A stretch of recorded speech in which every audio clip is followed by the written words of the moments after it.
Dads, have you ever come home to where you used to share your life with your wife and children and open the door to that place just to find yourself standing alone? Entire place is empty. If you haven't, then good. Right? I don't wish that on anybody. But if you have, I know your pain and you're not alone. My name is Joshua. Welcome to the Overcomer Dad.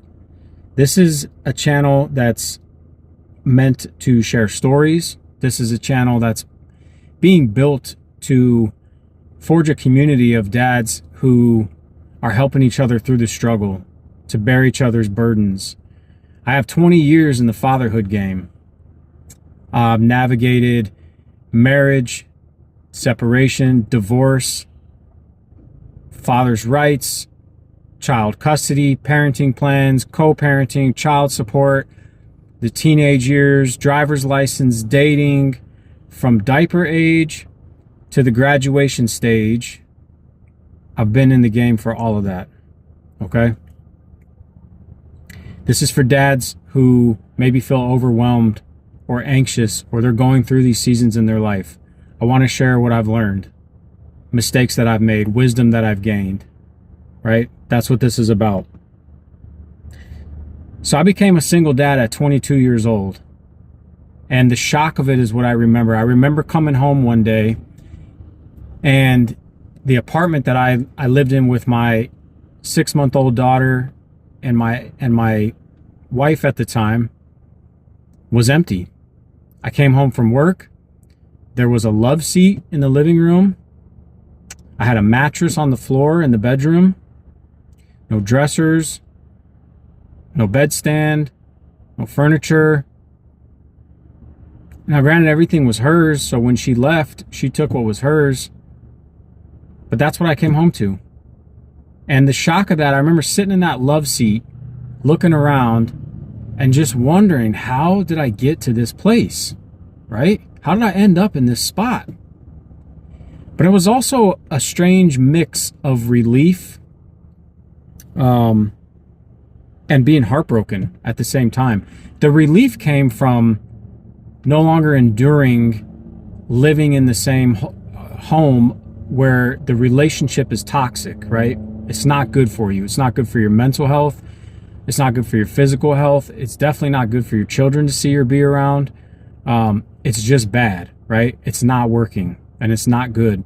And so the relief came from coming home to a quiet home where that had physically been removed, but also just the heartbreak of, just a few months prior in my life, we're preparing to have a baby, we're getting married, we're doing all these things, right? You think you're building a life for yourself at a young age, 21 years old when I found these things out. So it was this strange mix of emotional confusion and also, the fear of, what does this mean for my relationship with my daughter? What does this mean moving forward? Am I still going to be in her life? What kind of impact am I going to have as a dad? How much time am I going to get to see her? Not knowing those things caused a lot of anxiety. The next step that I start navigating is the financial spiral, the impact financially, right?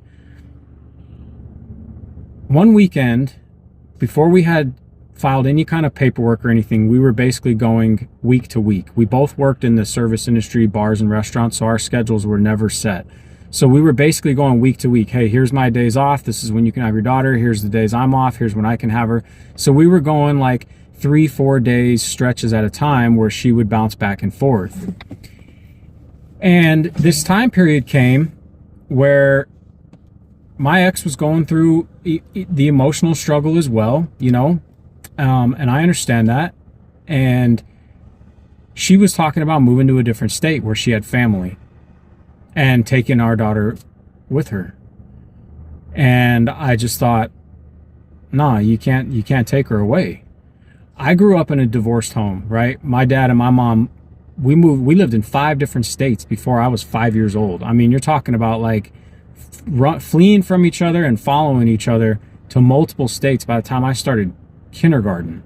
We settled in Colorado. He settled in Florida. So I grew up knowing what it was like to have my father in a different state, seeing him for, 5-6 weeks out of the year until I was a teenager.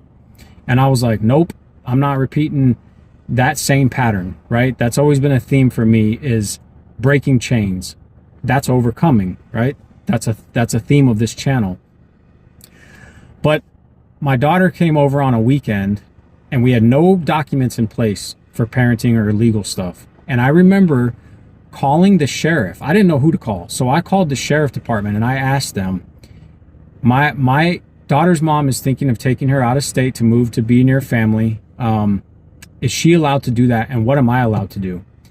And the sheriff told me, I can't give you legal advice, but I can ask you a couple questions. Have you guys filed any paperwork in court? I said, no. He said, do you have anything written, any documents, any court documents on the schedule, anything like that saying when you're supposed to have her, when her mom's supposed to have her? I said, no. He said, well, then legally, when she's with her mom, she's with her mom. She can take her where she wants, as long as she's not harming her, right, or in danger. And flip side is true. When you have her, she's with her dad. And as long as, she's safe and not in harm's way, you can go where you want to go with her. Essentially, I was asking, am I going to be like kidnapping my own child if I don't give her back this week to her mom because I don't want her to leave and go to a different state? That's where I was at.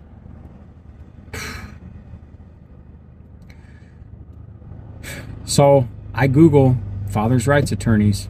And even though we had been split and we had tried a couple times off and on to get back together, it wasn't going to work. It was clear.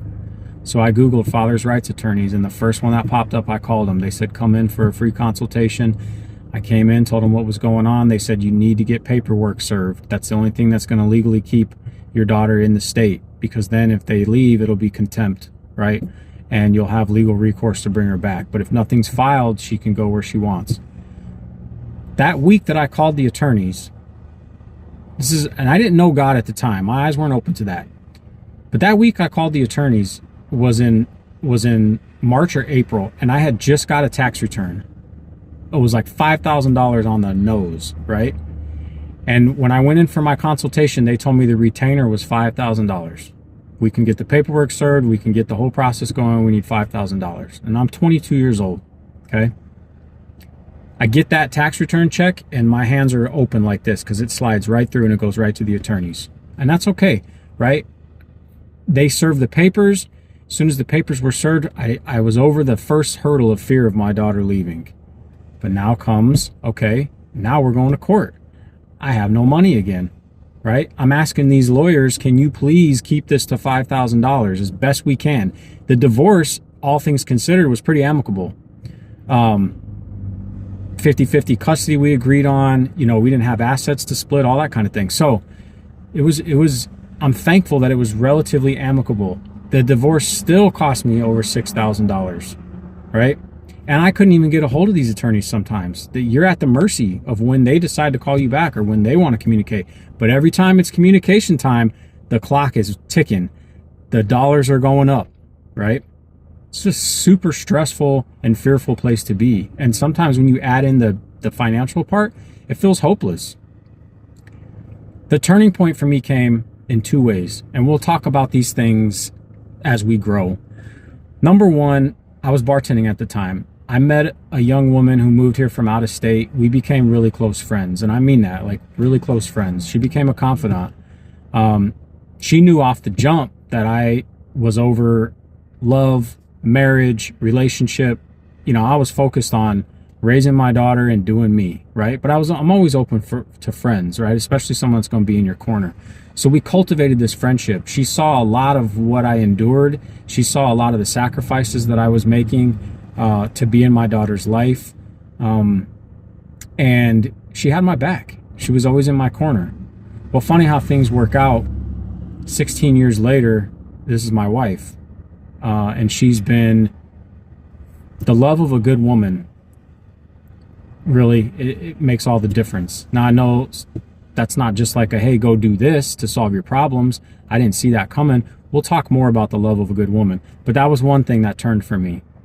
The second thing that turned for me was when I was bartending, I met a friend. You meet so many people, right? He was in the insurance game. We got to talking. I told him what I had been through, the divorce, the money, all this kind of stuff.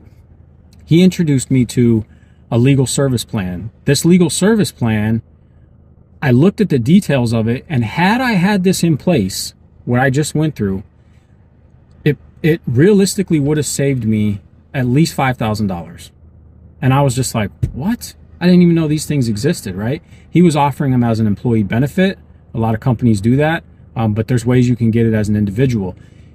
This service plan was called Legal Shield. It allowed me to now go on the offense and the defense, right? I could dodge, duck, dip, dive, and dodge a lot of pitfalls that I didn't know how to navigate. I could also go on offense, right? And I could be proactive about things. Hey, I'm wondering about this. Hey, how does this work? Hey, I'm thinking about this. It allows you a retainer of a law firm all the time, right? You tap an app on your phone, you call them, you get documents reviewed, you get legal form advice, you get counsel, you get all kinds of stuff. You can get your will done. It was a game changer for me, and I didn't have to worry about the cost every time I did that. So now I have access to wise counsel. Scripture says that there's wisdom in a multitude of counselors, right? Make sure you're getting your counsel from the right place. So if you know somebody, a friend or family, or your employer offers this, educate yourself on it. Okay, it's not the only one. I personally think it's the best one, but there's others. There's a lot of companies that offer this now as part of their benefits package. If you don't know somebody that offers this, reach out to me. I can help educate you on it. But those are the two things that started turning the tide for me, essentially, in my journey, right? So to wrap this up, why I'm doing this. Dads need to know that they're not alone, right? I'm not the same at 22 as I am now at 42. I wasn't the same then as I am now. 20 years have passed. A lot of wisdom has been earned. I want to share and encourage other dads with resources and stories and just, being a light and creating a community where we can go together, right? Because sometimes you just don't feel like you have anyone that knows the shoes you're walking in. The world is against you, right? You're on your Tupac mode, me against the world right now. But you're not, okay? And when I was going through this back in 2006, 7, this communities like this weren't really a thing. Now I see the need for it, right? I see other dads building each other up. This is what I want to be a part of. This is to help you become an overcomer. This is not about your ex, okay? Yeah, it's natural for us to sometimes bash on our exes. None of us have been saints or perfect, right? This is about you. This is about your children. That's what this is about, okay? I've made it past the stage of having to run all my decisions past my ex. I've made it past the stage of arguing and fighting about things we didn't see eye to eye on. I raised a teenager in a co-parenting situation during COVID, right? That was not easy, okay? You talk about a difference of opinions on things. Woo! I've been through these things, right? Now, all that remains is the foundation that my daughter and I built together. She's almost 20 years old. She's got her first place. She's in a great relationship. She's working 2 jobs. Now she FaceTimes me to talk about what she made for dinner and show me, the housewife that she's playing. She FaceTimes me to talk about the puppy they just bought, to vent about work stress or relationships, or just what it's like to have her first apartment on her own, right? I remember living on my own at that age. What's up with the water bill? Why does it look like this? Every time she does this now, my heart is overwhelmed with gratitude and joy. Okay? And that's the place I want to bring you to. As you navigate your current situation and you're in the midst of these battles, I want to help bring you to that place mentally and emotionally of what it feels like, what it will feel like when you overcome these things in the future. And what matters is your relationship with your child. Okay? That's why I'm doing this now. So, if you're a dad and you're going through something similar or any of this resonates with you, right? Drop a comment, reach out, okay? You're not going through this alone. This is a community and we're building this for dads like us, all right? Peace.